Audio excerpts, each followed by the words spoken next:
The main trick to being able to manage all your resources in Banished is to understand how your toolbars work in the game. Now, one of the first things I want you to notice here is if you look down at the very bottom at the toolbar, in the bottom right hand corner, when you highlight the first toolbar or the tool option, it says simulation speed. Now, simulation speed here, when you click on that, this is what pops up. It's pretty straightforward. It speeds up the game and slows it and pauses it. Now, I want you to notice that whenever you click on tools and reports, it says F2, and homes and houses says F3. Roads and bridges F4, storage, markets and trade F5, and it goes all the way until you get to F9, and then of course escape.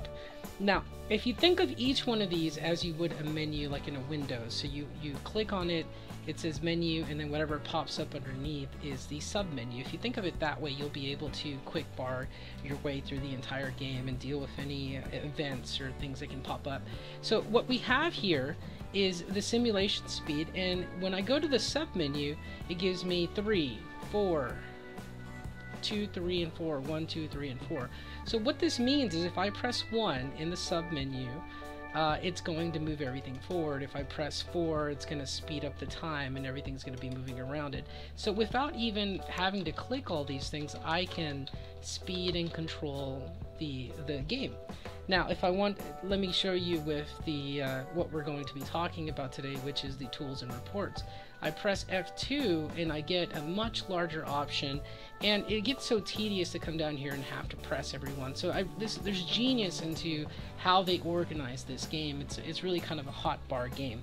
So I'm in F2, and in F2 we're going to see all sorts of information pop up, and I'll start from the very beginning here and explain what they do so that you know how to use them.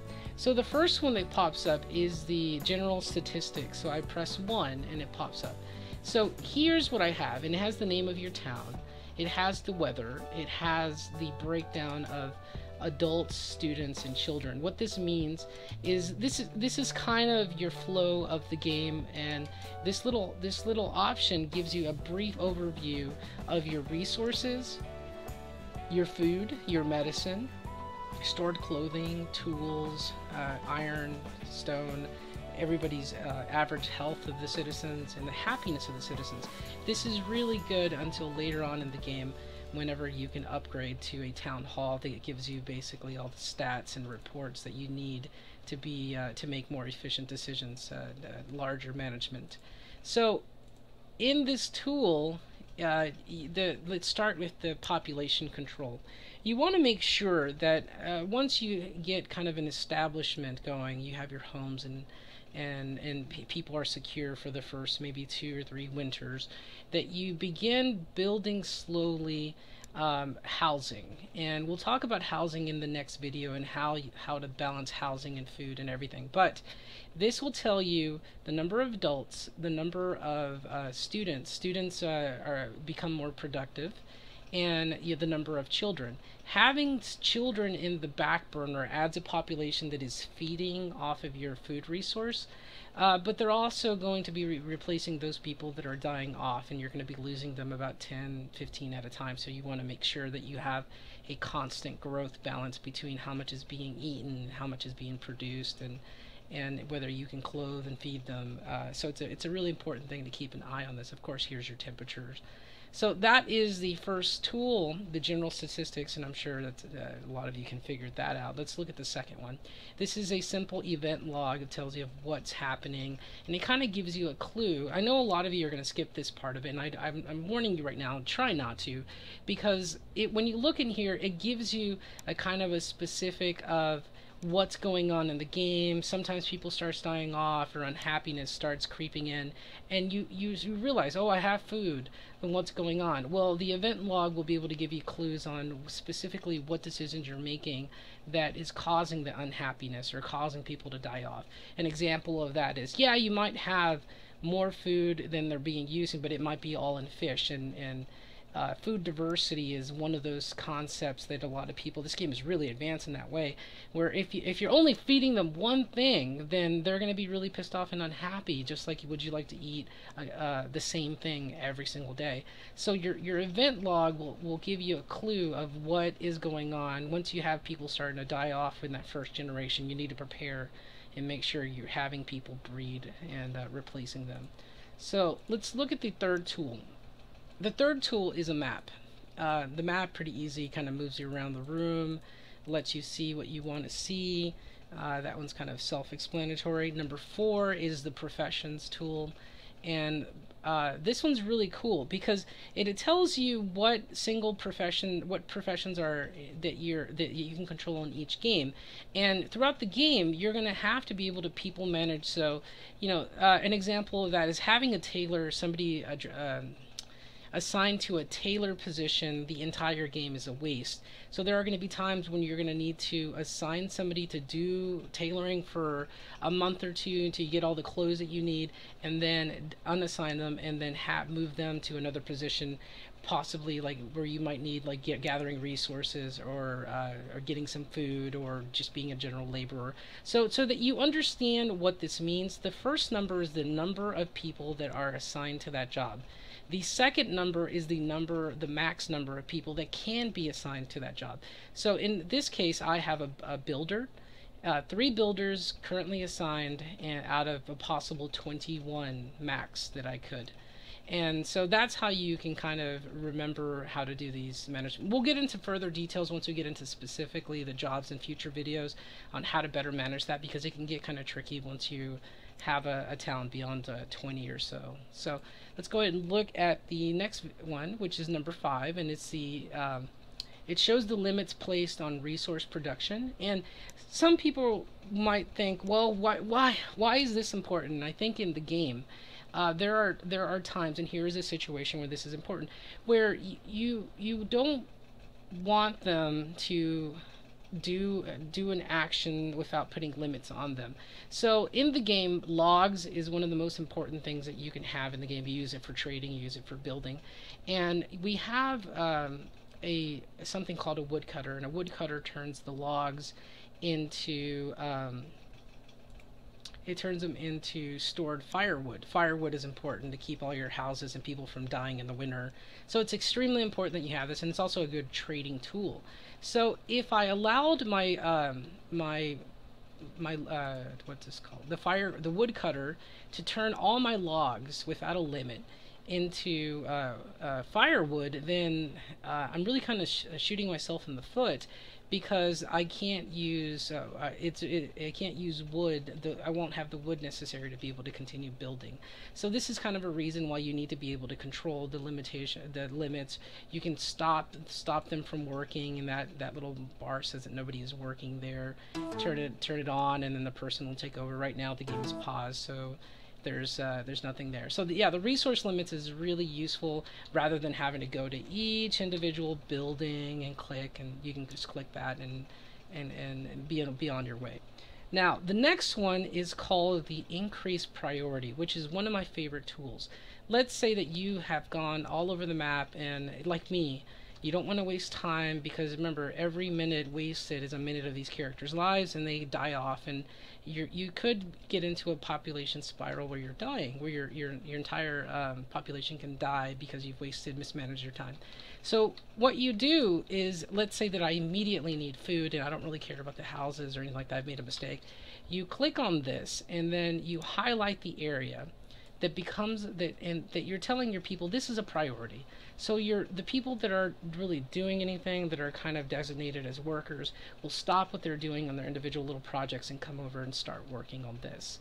Now the pass tool, I thought, was one of the coolest things in the game. What you do is you click on it and you find a worker that is busy. So let's click on, ooh, wait, wrong one. And it will show you the path that person takes. And so when we talk about housing and construction and city planning, we'll go into further this. But one of the tips that I can give you is make sure that you build houses in segmented in subpopulations. So if you have a worker having to come here, and you need to make sure you centralize their storage, they centralize the house. So don't have this worker, don't build your house all the way over here for that worker, and because it's going to waste your time, and they're going to be eating at a constant rate, and they're not going to be producing at a constant rate.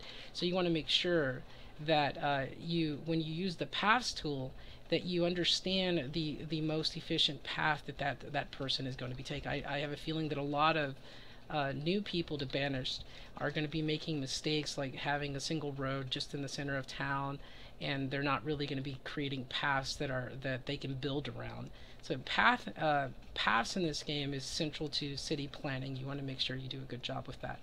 Now the save camera tool, which is number 8, and we're almost done here, allows you to basically create a hotbar for your camera, so you don't have to like continuously scroll around or anything like that. So by doing that, I can press 1 and this is it. Okay, and let's say I move around, I can press Z and it'll take me immediately to that. How do I know Z? Each one will tell you. So press 1, Z hotkey to get there. 2 is X, 3 is C, 4 is V, so on and so forth. You click on that, and it kind of screen captures what your view. And of course, if you've done the tutorial, you know about the moving the camera, pitching. I wish I could do it more than this actually, but this is kind of what we have. And finally, the last tool for your tools and reports is one that you'll get later on in the game, and it shows you information available to the town hall. And this is something that you're going to need to be able to make some big decisions. And of course, it kind of pulls everything together. You have your professions and your status bar, but more importantly, it gives you your production. So an example of that, to be able to maintain your population, you can grow your population, but what you're going to do is eat yourself into starvation. And what this means is that this will give you the current amount of food that you have, how much is being used on a yearly basis, or right here, how many are used on a yearly basis and how much is produced. So at this point, when I look at this, I'm like, oh, I need to increase focus on food populations before I allow any more increases in population. Otherwise we'll have a steady decrease of food, and one day they'll start starving. So this production in town hall will give you that information. It also shows you a breakdown of everything in your inventory. It gives you a graph which you can use to decide population, when you're ready to start increasing your populations. There's a really cool thing that once you get around 60, 70, 80 people in your town, there are situations, let's say if you have a massive die-up but you have the infrastructure to support. If the town recovers and is doing pretty well, one of the things that could happen is nomads that are in and around, if your town is doing well, they could apply for citizenship in your town. You can allow them, and this will have an influence. It would have a consequence on what's going on in your game. Another thing that it shows you are some of the traded things. Occasionally you will have ships that come in and visit your town and your marketplace, and there they will offer trades. The left side will be something that they offer, and the right thing would be the value of what you have, and you can trade with them. And it's rather than having to click all over the place, that you can look at the town center and see, oh, I have peaches and wheats, I'm missing this, and compare it to what you can trade, and there you go. Alright guys, that's a brief overview of the first two tools in the game Banished.